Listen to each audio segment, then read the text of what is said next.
Hey guys, this is Anthony again with your latest edition of tips and tricks. This time around, we will be talking about tips and tricks of effective study habits.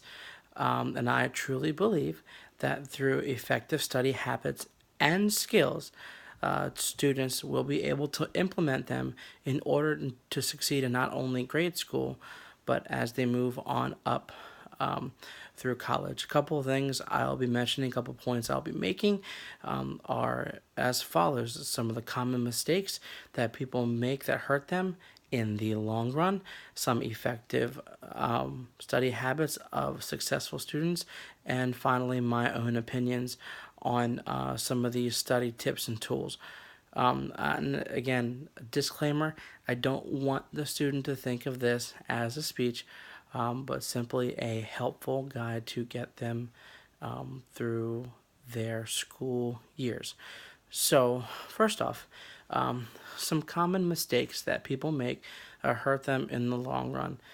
First of all, is not taking notes. Obviously, you don't know about the class, you don't know about the material, so it's up to you to take these notes and not just sit there and class and waste not only your time but the teacher's time as well. There are such things as taking too many notes. On the flip side, a teacher could write a whole bunch of information regarding a subject, and you don't necessarily need to copy all of that down. But if you do, you might want to think about changing that up a bit. Not taking notes and taking too many notes can hurt you. Both can hurt you in the long run. You either won't have anything to go by when it comes to study time, or you will have way too much to go by, thus overwhelming you immensely.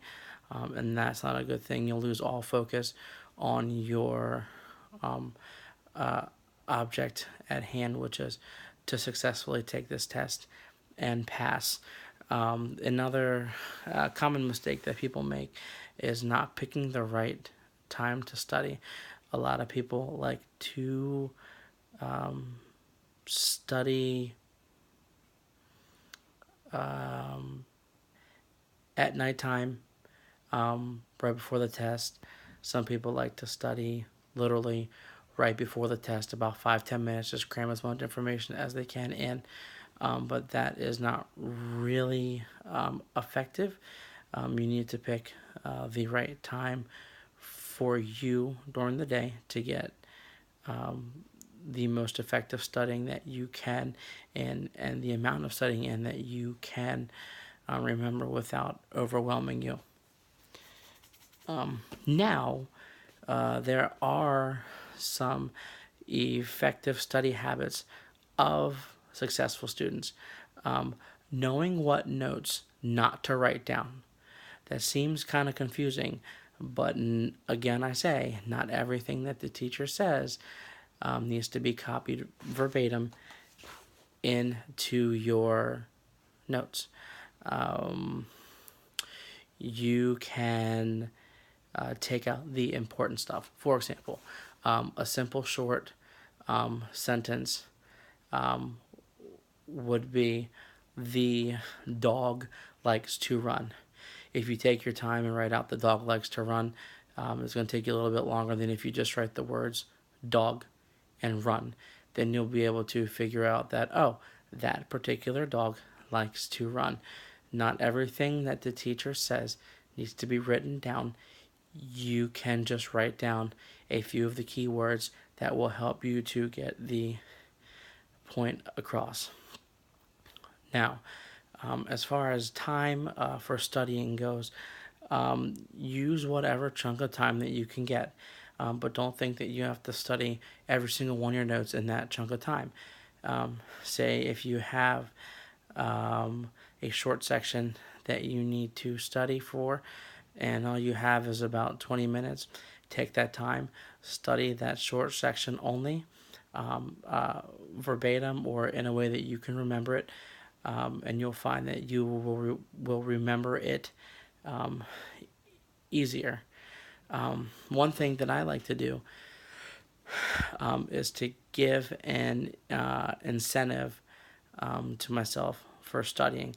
I don't like studying, but I know that I need to in order to succeed. So I will.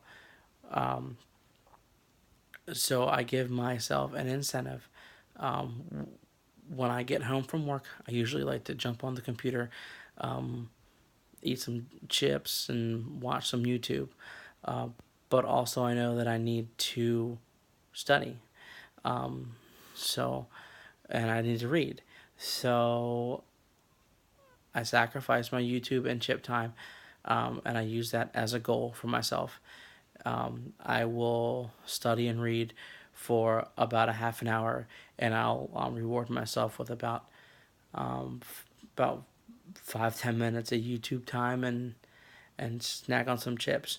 Not only will that give me motivation to, um, not only will that give me motivation to go back and study more, but perhaps I can study longer and challenge myself.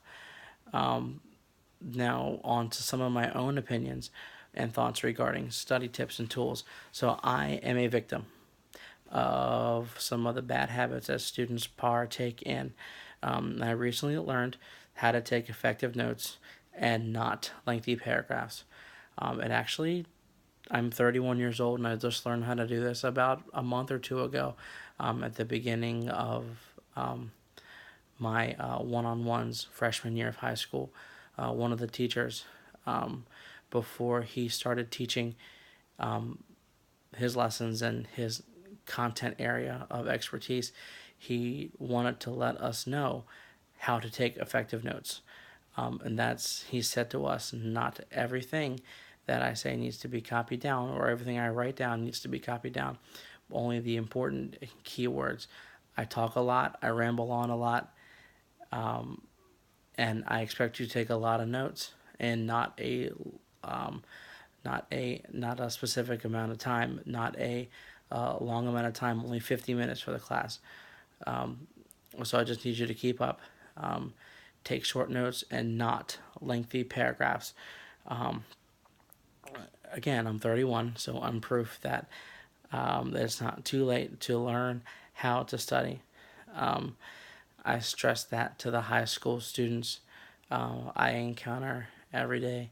I often tell them that I went to college afterwards. I dropped out, and it took me a while to figure out what I wanted to do. But once I knew what I wanted to do, I went back and attacked it head on with full gusto.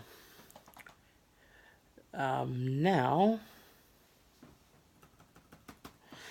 that might have sounded like a lot of information to take in, and it was, but what I want you guys as students to get from this is that you can do it, no matter what your age, no matter what your content area, and no matter how bad your teacher is. So don't get discouraged. If you're not succeeding in studying, perhaps you're not doing it the correct way. Try and manage your time effectively. Try and manage your notes effectively. And if you do that, then you will definitely be able to succeed, not only in grade school, but in college. Remember, don't get discouraged. You can do it.